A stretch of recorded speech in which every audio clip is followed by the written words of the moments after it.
দাও না। আসসালামু আলাইকুম। অনিষ্ট ভূমি সেবা কেন্দ্র থেকে সকলকে স্বাগতম।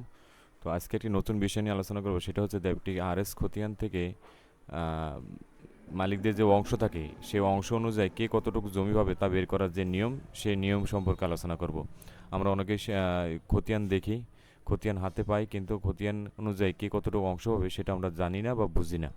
তো আমরা সেই বিষয়টা দেখব। তো ভিডিওটা খুবই গুরুত্বপূর্ণ, ভিডিওটি শেষ পর্যন্ত দেখবেন এবং ভিডিওটি শেয়ার করে দেবেন।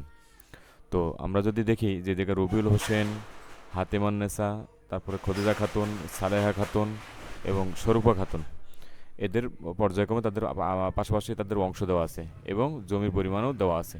এখন কে কতটুকু জমি পাবে সেটা আমরা দেখব। তো প্রথমে যদি দেখি যে রবিউল হোসেন, তার অংশ দেওয়া আছে 0.350।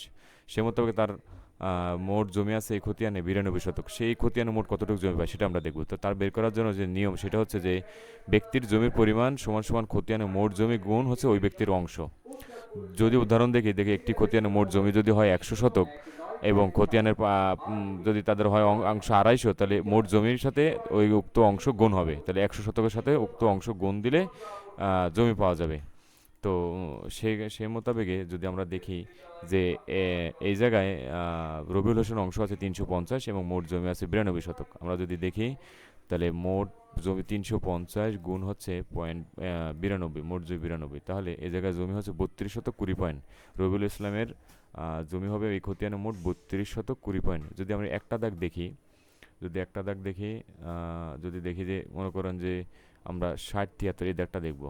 এই দাগে জমি আছে 44 শতক এবং তার অংশ আছে 350। সে মোতাবেক সে জমি পায় কতটুকু?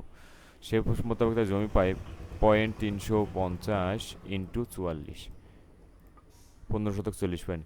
ঠিক এইভাবে প্রত্যেকটি দাগে আপনি খুব সহজেই প্রতিটা মালিকের অংশ অনুযায়ী তাদের কে কতটুকু হিস্সা অনুযায়ী মালিকানা দাবি করে সেটা আপনি খুব সহজেই জমি পরিমাণ বের করতে পারবেন।